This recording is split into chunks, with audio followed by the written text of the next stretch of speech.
ಕೆಲವು ದಿನಗಳ ಹಿಂದೆ ಒಂದು ರಾಬ್ರಿ ಪ್ರಕರಣ ದಾಖಲಾಗಿತ್ತು. ಇದು ಘಟನೆ ವರದಿಯಾಗಿದ್ದು ಬ್ರಹ್ಮಪುರ್ ಪೊಲೀಸ್ ಸ್ಟೇಷನಲ್ಲಿ. ಅದರಲ್ಲಿ ನಮ್ಮ ಏನು ಆರ್ಚಿಡ್ ಮಾಲ್ ಇದೆ, ಆರ್ಚಿಡ್ ಮಾಲ್ ಹಿಂದುಗಡೆ ಒಬ್ಬ ನಿಯರ್ಲಿ 60 ಇಯರ್ಸ್ ಅವರು ಬೈಕ್ ಮೇಲೆ ಹೋಗ್ತಾ ಇರಬೇಕಾದ್ರೆ ಅವರನ್ನು ಅಡ್ಡಗಟ್ಟಿ ಅವ್ರ ಮೇಲೆ ಮಾರಣಾಂತಿಕ ಹಲ್ಲೆ ಮಾಡಿ ಅವ್ರ ಕಾಲುಗಳ ಮೇಲೆ ಕಲ್ಲನ್ನು ಎತ್ತಿ ಹಾಕಿ ಅವರಲ್ಲಿರುವ ಮೊಬೈಲ್ ಮತ್ತು ಹಣ ದೋಚಿಕೊಂಡು ಹೋಗಿರೋದ್ರ ಬಗ್ಗೆ ದೂರೆಲ್ಲ ಬರುತ್ತೆ. ನಾವು ಪ್ರಾಥಮಿಕವಾಗಿ ಸ್ಥಳಕ್ಕೆ ಧಾವಿಸಿ ಸ್ಥಳವನ್ನು ಪರಿಶೀಲನೆ ಮಾಡಿದಾಗ ಕೆಲವು ಅನುಮಾನಗಳು ಬರುತ್ತೆ ಮತ್ತು ಈ ಪ್ರಕರಣವನ್ನು ಬ್ರಹ್ಮಪುರ್ ಇನ್ಸ್ಪೆಕ್ಟರ್ ಸೋಮಲಿಂಗ್ ಅವರು ಮತ್ತು ಅವರ ಸಿಬ್ಬಂದಿಯವರು ಗಂಭೀರವಾಗಿ ಪರಿಗಣಿಸಿ ವೈಜ್ಞಾನಿಕವಾಗಿ ಮತ್ತು ತಾಂತ್ರಿಕ ಸಾಕ್ಷ್ಯಗಳನ್ನು ಕಲೆ ಹಾಕ್ತಾರೆ ಮತ್ತು ನಮಗೆ ದೊರೆತ ಕೆಲವು ಟೆಕ್ನಿಕಲ್ ಲೀಡ್ಸ್ಗಳ ಮೇಲೆ ಆರೋಪಿಗಳನ್ನು ಬಂಧಿಸುವಲ್ಲಿ ಕೂಡ ಯಶಸ್ವಿಯಾಗ್ತಾರೆ. ಇದರಲ್ಲಿ ಪ್ರಾಥಮಿಕವಾಗಿ 3 ಜನ ಆರೋಪಿಗಳನ್ನು ಬಂಧಿಸ್ತಾರೆ. ಅವರ ಒಂದು ವಿಚಾರಣೆಗೆ ಒಳಪಡಿಸಿದಾಗ ಏನು ಇದು ಸುಲಿಗೆ ಪ್ರಕರಣ ಇತ್ತು, ಆ ಸುಲಿಗೆ ಪ್ರಕರಣಕ್ಕೆ ಒಂದು ಹೊಸ ತಿರುವು ಬರುತ್ತೆ.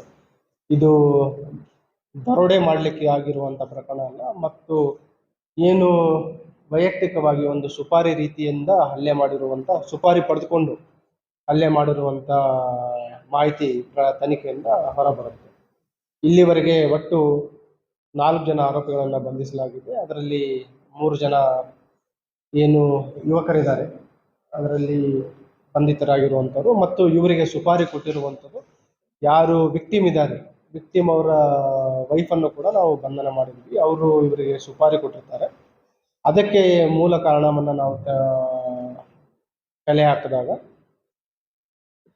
ಏನು ಇಂಜೂರ್ಡ್ ಇದ್ದಾರೆ, ವಿಕ್ಟಿಮ್ ಏನಿದ್ದಾರೆ ಅವರು ಅನೈತಿಕ ಸಂಬಂಧ ಇದೆ ಅನ್ನೋ ಒಂದು ರೀತಿಯಲ್ಲಿ ಇವರಿಗೆ ಅನುಮಾನ ಬಂದು ಅವರನ್ನು ಹೇಗಾದರೂ ಮಾಡಿ ಮನೆಯಲ್ಲೇ ಇಟ್ಕೋಬೇಕು ಅಂತ ಹೇಳಿ ಇವರಿಗೆ ಸುಪಾರಿ ಕೊಡ್ತಾರೆ. 5 lakh rupees ಸುಪಾರಿ ಮಾತಾಡಿರ್ತಾರೆ.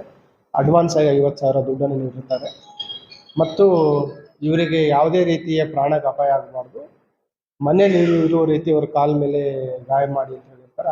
ಅದೇ ಒಂದು ಹಿನ್ನೆಲೆಯಲ್ಲಿ 2 ಕಾಲುಗಳ ಮೇಲೆ ಕಲ್ಲನ್ನು ಎತ್ತಿ ಹಾಕಿ ನಡೆಸಿರುವಂಥ ಈ ಒಂದು ಘಟನೆ. ಈ ಹಿನ್ನೆಲೆಯಲ್ಲಿ ಯಾರು ಸುಪಾರಿ ನೀಡಿದ್ರು ಅವರನ್ನು ಮತ್ತು ಸುಪಾರಿ ಪಡೆದಂಥ 3 ಜನ ಆರೋಪಿಗಳನ್ನು, ಒಟ್ಟು 4 ಜನ ಆರೋಪಿಗಳನ್ನು ಬಂಧಿಸಲು ಯಶಸ್ವಿಯಾಗಿದ್ದಾರೆ. ಮತ್ತು ಇದೊಂಥರ ಗಂಭೀರವಾದ ವಿಚಾರ ಆಗಿತ್ತು. ಯಾಕಂತಂದರೆ ಕೆಲವು ಸ್ಥಳೀಯರು ಅಲ್ಲಿ ತುಂಬ